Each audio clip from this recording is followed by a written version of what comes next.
सीतारमण जी को जो 7वीं बार ये बजट पेश किया, और सबको ये हमारा जो आदिवासियों के लिए भी कम से कम 13,000 करोड़ रुपए का आवंटन किया गया, जो कि उन लोगों के लिए, उनके उत्थान, उनके सर्वांगीण विकास के लिए, जहाँ तक माननीय नरेंद्र मोदी जी लोग बात करते हैं कि आदिवासियों के लिए सरकार नहीं करती, पर सबसे ज़्यादा बजट आदिवासियों को। हम किसानों को अन्नदाता कहते हैं, अन्नदाता किसान भाइयों के लिए जो हमारे हैं, उनके लिए भी ये महत्वपूर्ण बजट रहा है।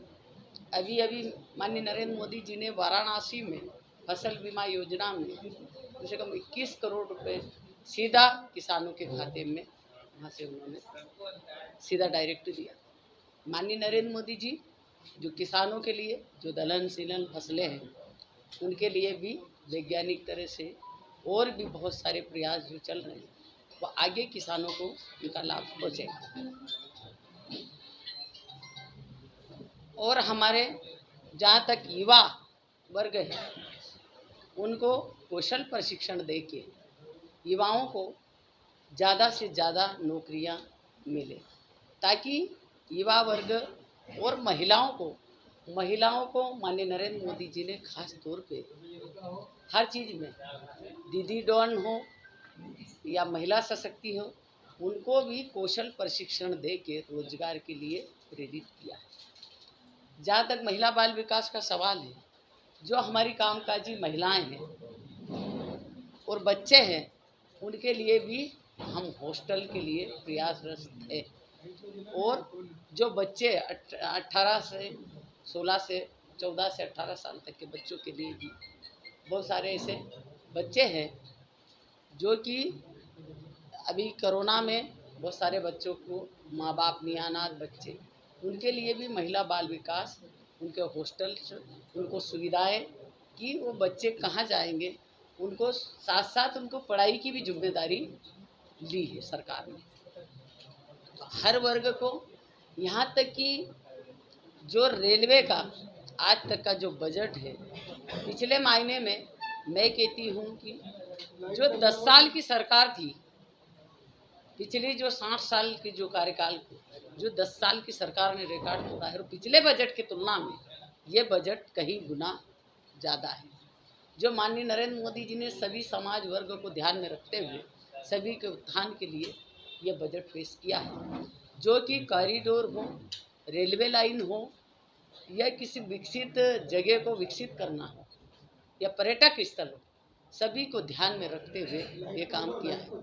हमारा लक्ष्य है कि ग्रामीण क्षेत्र में जो प्रधानमंत्री आवास योजना जो चलाई जा रही है, उसके तहत हम 3 करोड़ मकान बनाने वाले हैं।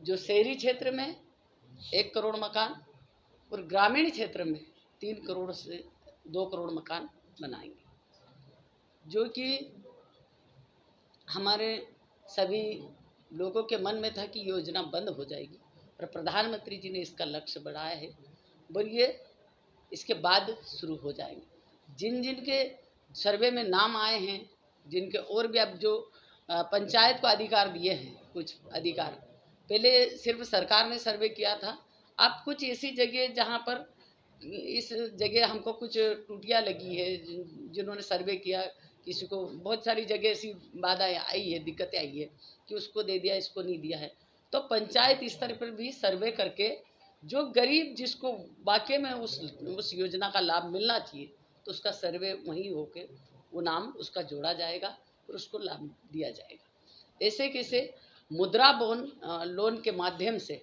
पहले हमारा लक्ष्य था 10 लाख, अब हमने 20 लाख तक का लोन देने का प्रावधान किया है। कोई भी युवा हो, कोई भी मुद्रा लोन में, प्रधानमंत्री मुद्रा लोन में। तो ऐसी अनेक प्रकार जो योजनाएं जो चलाई जा रही है, जिसके माध्यम से हमारे सभी जाति समाज वर्गों को, पिछड़ा हो, सभी को ध्यान में रखते हुए इन योजनाओं को सभी को मोदी जी ने ध्यान में रखते हुए ये बजट पेश किया है, और इस बजट से सभी वर्गों को लाभ मिलेगा, ये मैं कहती हूँ।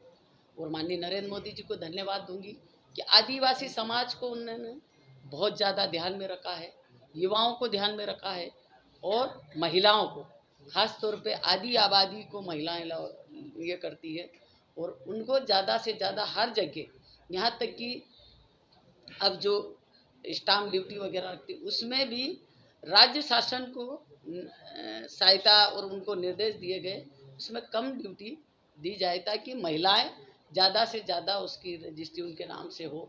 और अब हमारे प्रधानमंत्री जी का ये सपना है कि महिलाओं को लखपति दीदी बनाने का, जो आगे हम उस पर काम करेंगे। ये हमने खुद बहुत जगह पाया गया, जो मैं तो गांव की रहने वाली हूँ, बहुत जगह पाया गया कि आपने उसको दे दिया, उसका पक्का मकान था, वो गरीबी रेखा में नहीं है, इतना उसके पास है कुछ, उनका लोगों का कहना है। तो इसको आप ध्यान में रखते हुए कि वहाँ के लोग ज़्यादा जानते हैं, तो ग्राम सभा होती, ग्राम पंचायत के माध्यम से उसका नाम जोड़ा जा सकता है। कोई छूट गया, बाहर चला गया और बहुत दिन तक वह नहीं है गांव में, बहुत सारे लोगों के ऐसे नाम छूट जाते हैं, उनको भी उस सूची में जोड़ा जा सकता है। जो बाहर 1-2 साल के लिए चला गया, हो सके मैं आज जाऊँ गाँव में और सर्वे के लिए जाती हूँ, तो उस समय वो नहीं पाया गया तो सामने वाले के नाम छूट जाते हैं, तो उसके हिसाब से उनको और भी जोड़ा जा सकता है। जैसे ही प्रधानमंत्री जी का जो आयुष्मान कार्ड है, इनमें भी हम पहले आयुष्मान 5 लाख तक का हम बीमा देते, अब हमने 70 साल की उम्र बढ़ा दी, 70 साल तक के लोगों को माननीय नरेंद्र मोदी जी फ्री में इलाज करेंगे। ये पूरे देश में लागू है। अब हमने जो हमारी आंगनवाड़ी आशा कार्यकर्ता थे, उनको भी अब हमने इसके इन कार्डों के माध्यम से उनका भी इलाज फ्री होगा। पहले इनको इस दायरे से बाहर रखा गया था, पर अभी हमने इनको जोड़ा गया है। तो सभी का फ्री में इलाज करने के लिए माननीय नरेंद्र मोदी जी दृढ़ संकल्पित है, ताकि भारत में कोई भी गरीब व्यक्ति बीमारी से मरे नहीं। मोदी जी अभी हैं, तब तक 5 लाख तक का उनका फ्री इलाज होगा। आपके विभाग के मकान में रह रहे हैं, किसी का अपना भवन नहीं जो है वो टूटने की स्थिति में, तो आपके विभाग की क्या स्थिति है? आप लोगों ने पैसा क्यों बंद कर दिया राज्यों को देना?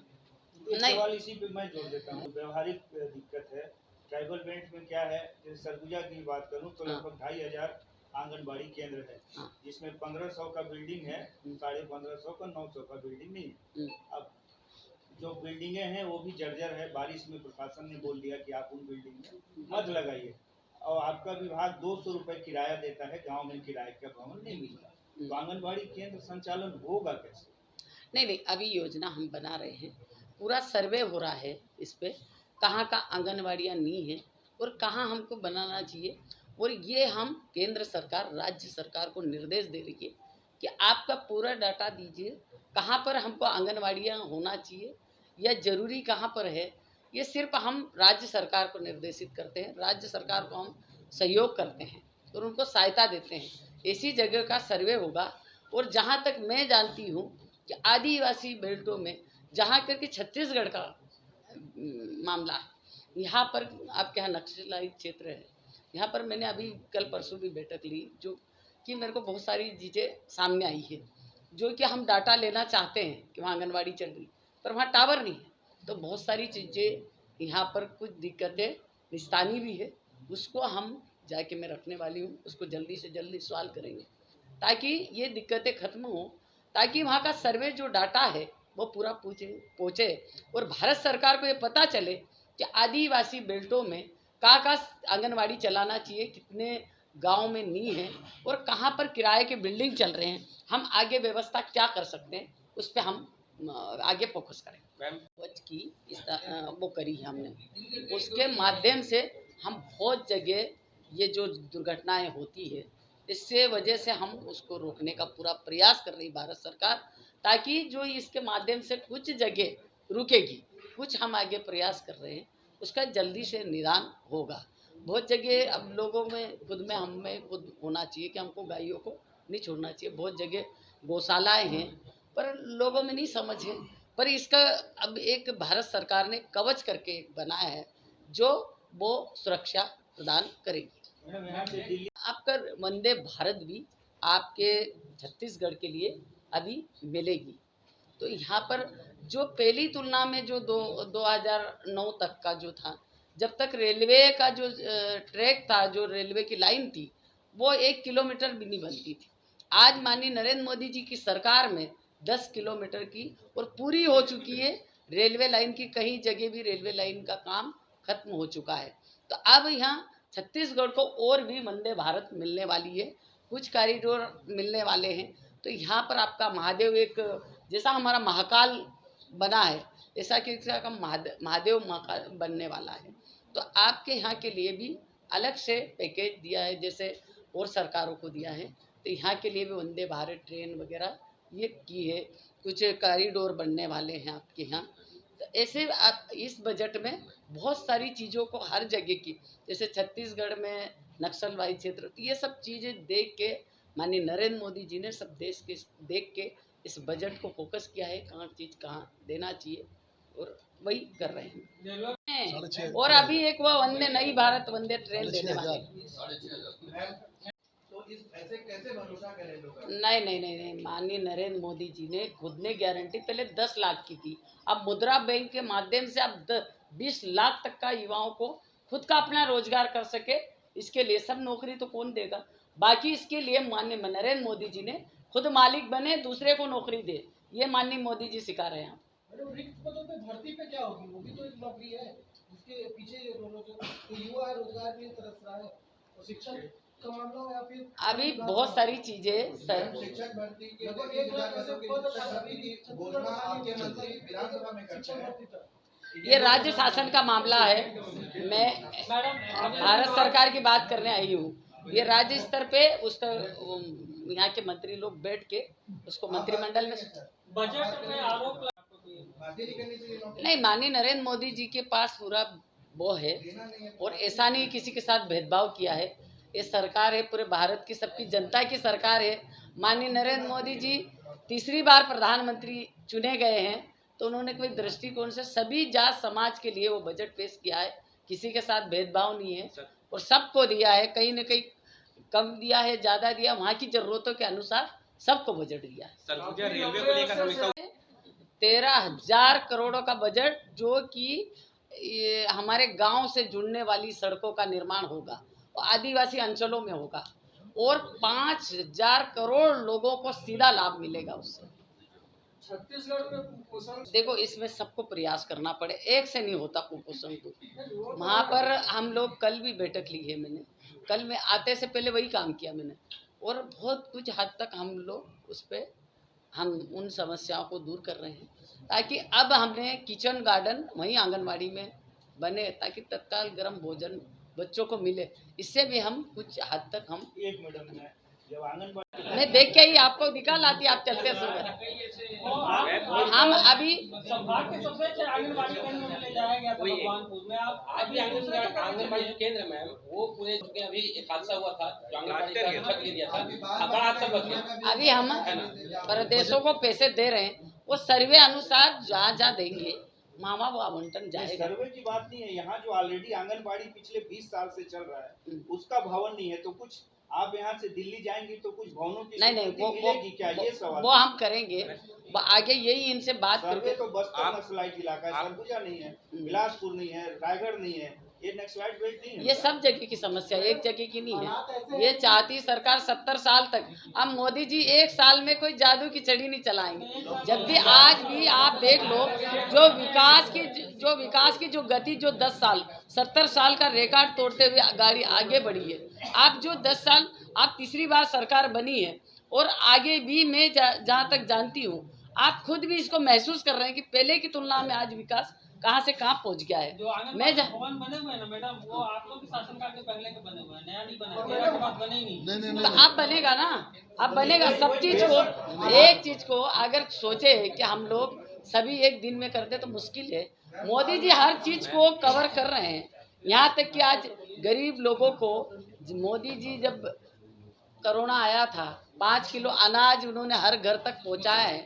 आज पूरे भारत में आज हम लोग सब बैठे हैं, जिंदा बैठे हैं, ये मोदी जी का देन है, नहीं तो आज हम यहाँ सब मिलते नहीं। तो मोदी जी ने आज देश में केंद्र सरकार सही का क्या भी बढ़ाएगी? नहीं, ये मामला अभी विचार नहीं है कि क्या बढ़ाएगी नहीं बढ़ाएगी, हम बात रखेंगे। राज्य सरकार ने तो बढ़ा दिया है, आप क्या करेंगे? नहीं, राज्य सरकार में बढ़ा दिया, अब केंद्र में हम बैठेंगे, अभी बजट अब पास हुआ, उसको देखते हुए करेंगे। आज से लेकिन कार्यकर्ताओं से आज से तो हम पूरा करेंगे। मैडम आप कुछ मांग करिए हमारा बिल्डिंग कहाँ पर? आज चली गई थी। नहीं, आंगनबाड़ी में गर्भवती महिलाएं मिली मेरे को, और उनको बढ़िया, मैंने कहा कि हमेशा तुम कब कब आती हो, तो वो हमेशा आती है आंगनबाड़ी। और जो कुपोषित की बात है, तो मैंने यही देखा है कि आंगनबाड़ी में जब महिलाएं, पहले जागरूक क्षेत्र नहीं था, अब जागरूक महिलाएं आई है, आंगनबाड़ी में आती है, धीरे धीरे हम इससे काबू पाएंगे। और मैं कहती हूँ कि जो मोदी जी का जो सपना है विकसित भारत का, वो पूरा होगा।